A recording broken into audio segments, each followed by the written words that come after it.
One of the most interesting changes is the Necromancer, who gets the Scourge specialization. They're rejecting Palawa Joko and finding this kind of alternate approach to necromancy in the desert. So they're there to help protect the souls that Joko's trying to take control over.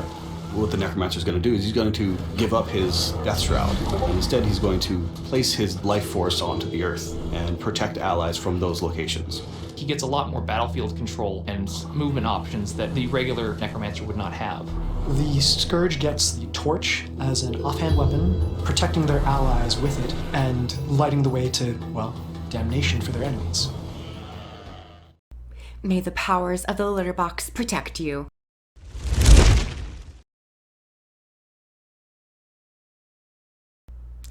Hello everyone and welcome back. In today's video, I'm going to be giving my opinion on the new Necromancer Elite specialization, the Scourge. Once again, I have yet to play this specialization, so I don't have hands-on training with it. However, there has been a plethora of videos, information, articles, people talking about it. So I have more information than I did with the Firebrand, and I do apologize. I just had to get a video out on the Firebrand, and I didn't have as much information, but moving forward, I'll have much more information with the Elite specializations. So let's get started. The official description of the Scourge reads, Scourges channel their life force into the desert sands to summon biddable shades that damage enemies and create shields for their allies. They use punishment skills to torment their enemies, and they wield torches to light the path to their destruction. So the basic summary that I'm getting from the Scourge already is it's going to be a heavily condition-based as well as support-based elite specialization. Now the support aspect is the most interesting part to myself. It is not normal healing. It is using the new mechanic that is in Path of Fire, the barrier mechanic. The barrier mechanic is also present on the Weaver. It's heavily implemented on the Weaver, which I will do a video on a little bit later. But for the Scourge, it is focused on providing barriers to their allies to make sure that they're not losing health. So from what we understand is that the barrier will take damage first before health does. My personal question is that will Aegis block first and then barrier and then health? Or will the barrier be depleted, then Aegis, then health? That's one thing I would like to be clarified in the future. But nevertheless, Necromancer is getting the barrier mechanic. They can apply barrier through their Shroud skills, which I will get into in a minute. It's not a normal Shroud, as I was under the first impression that they were getting a new Shroud. It's technically still a Shroud, but it works mechanically very different. So that's how they're going to be applying barrier through traits or skills in Shroud. Their condition aspect is also heavily woven into their trait line, as well as their new weapon, which is the Torch. A very appropriate weapon for condition damage. Most condition damage builds use the Torch if the class can have a torch, fire, burning, all that lovely stuff. Burning is a very hard-hitting condition, so I'm wondering how much burning they're actually going to get through their utility and through their weapons. Speaking of the weapon, there is enough information that has been divulged to us that we already have the weapon skills and what they do. So the 4th and 5th skill, it is an offhand torch, it is not a main hand torch. The 4th skill is named Harrowing Wave. The description reads, unleash a wave of corrupted fire, burning and tormenting enemies. Torment is a very interesting condition, which they have to move to have increased damage on them. Something that Scepter already has access to, and bringing it on the Torch, I can already see Scepter being a very useful weapon to pair Torch with. Also, their 5th skill for the Torch is Oppressive Collapse. Corrupt the ground under your target. If they remain within the area, they will be knocked down. Grant might to allies near your target based on how many conditions they have. So you're probably going to be doing flat condition damage, but if they stay in the AoE for too long, they're going to get knocked down. I'm guessing grant might to allies near your target based on how many conditions they have. I wonder if the might will be granted to allies if they're knocked down, or immediately when the skill is casted. I think if it was knocked down and then they get might, that'd be a bit more fun, just a little bit more flavor. You have to have a little bit more skill, gotta make sure that they're out of dodges in PvP sense, they're out of dodges, and you rip. Or you don't actually rip the boons. You actually just grant boons to your allies. So it's another support mechanic. They are really good at giving might to their allies, which a lot of might stacking. Phallic Strength Warriors. Now moving on to the utilities, I will briefly run through them as fast as I can. So the type they're getting is known as the Punishment. So they're getting punishment skills. The healing is named Sand Flare. Grant nearby allies a barrier, so AoE barrier. Convert boons on nearby enemies into torment and cripple. For their utilities, I have 3 so far. Trail of Anguish. Leave a trail of sand as you travel, grant swiftness to allies passing through it, and inflict torment on enemies and corrupt a boon into cripple and torment. Second one is Desecrate.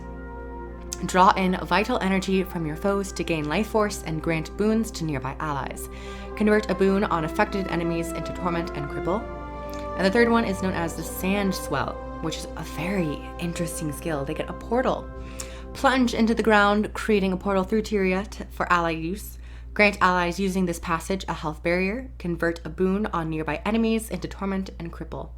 And their elite skill is known as Ghastly Breach. Breach into the realm of torment for a brief time, granting might to allies and slowing enemies.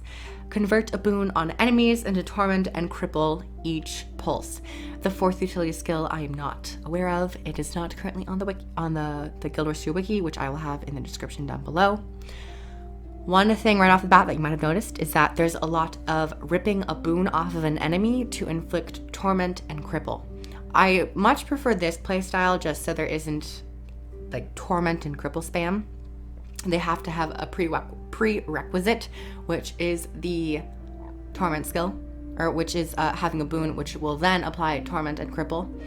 I think if they just applied torment just right off the bat, that'd be a little too strong. Some utility skills will just apply torment.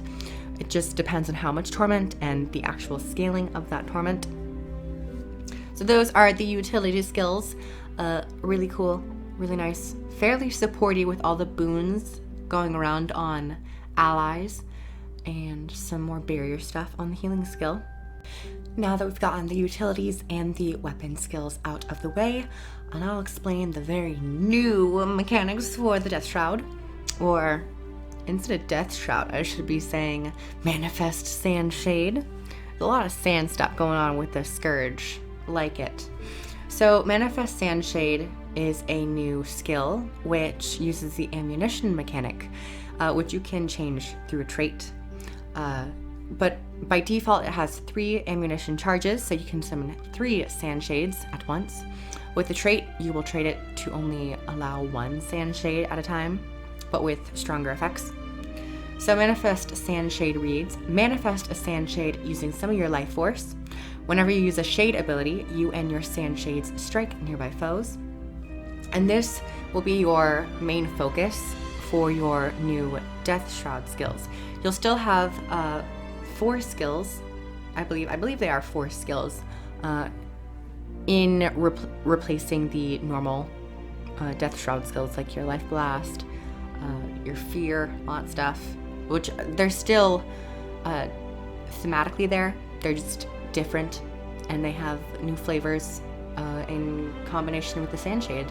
So the very first skill that you'll get is Nefarious Favor. You and your shade convert conditions from nearby allies into boons. This is a very supportive ability, but you're going to have conditions on you and or your allies. Next is Sand Cascade. Sand rises up near you and your shades to shield nearby allies, a new barrier mechanic. Garish Pillar. Induce fear in enemies around you and your sand shades.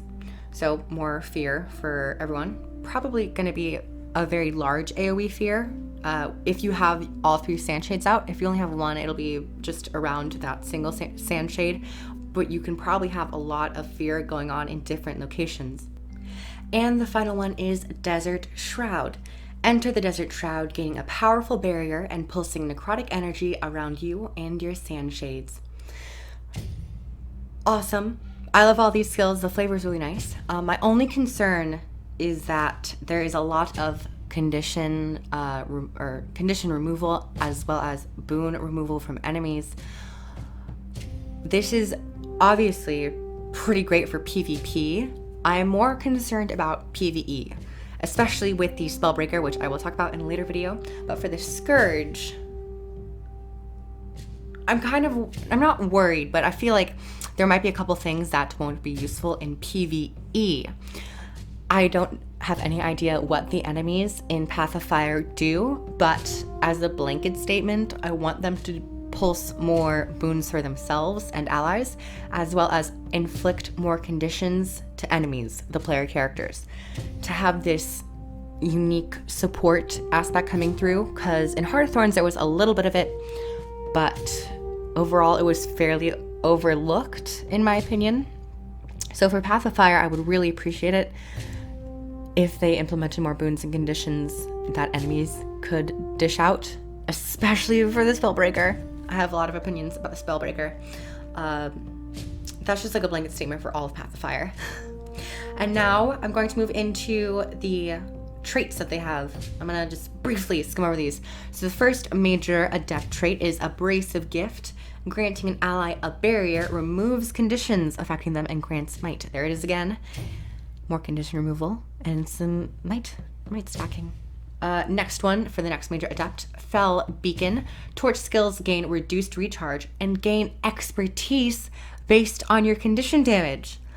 An amazing trait. I would have never guessed that they would do like a gain expertise or gain concentration type trait, but they have.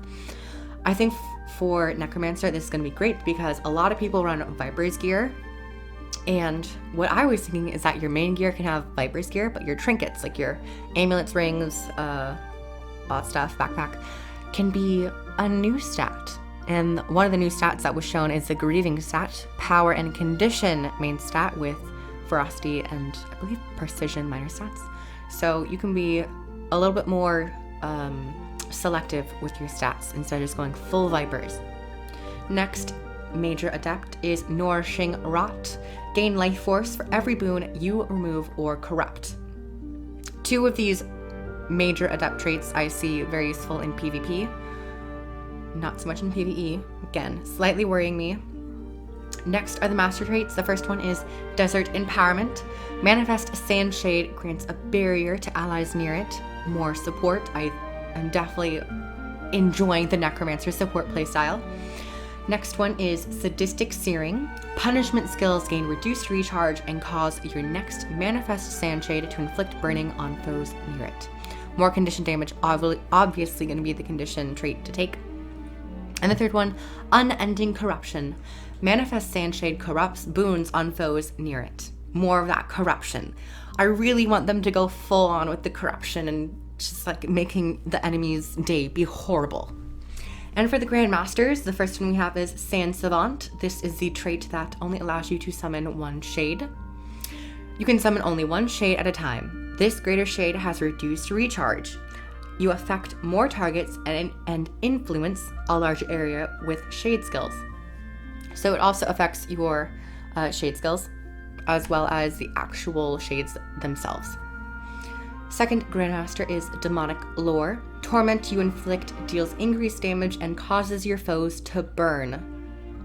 Almost like the Revenant Malik's trait, Abyssal Chill, I believe it's called, where it's wherever you chill someone, you give them torment. I believe that's what it is. I see this working really well with the utility skills, only if they corrupt those boons and they can deal torment and then get the extra burning. And the final Grandmaster is Feed from Corruption.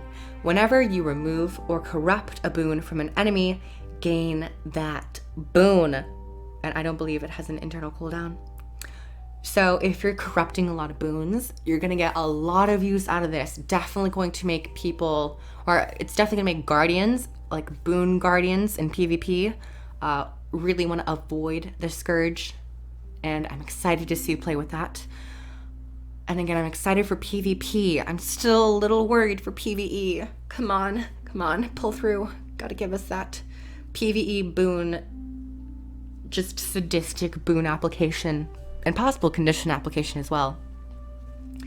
And that is the Scourge. I'm really looking forward to all the build diversity that's gonna happen when Pacifier first launches. I'm gunning for a support necro. I hope blood magic might get a couple tweaks to make it a little bit more supportive and have a little bit more power. Transfusion is gonna work so differently with this. I don't even know how it's gonna work, but it's gonna be very interesting to see. I would also like to mention that Curses is probably gonna be one of the major traits you wanna take with this. So right off the bat, I'm thinking that for my Necromancer, it's probably gonna be blood magic, Curses, and Scourge.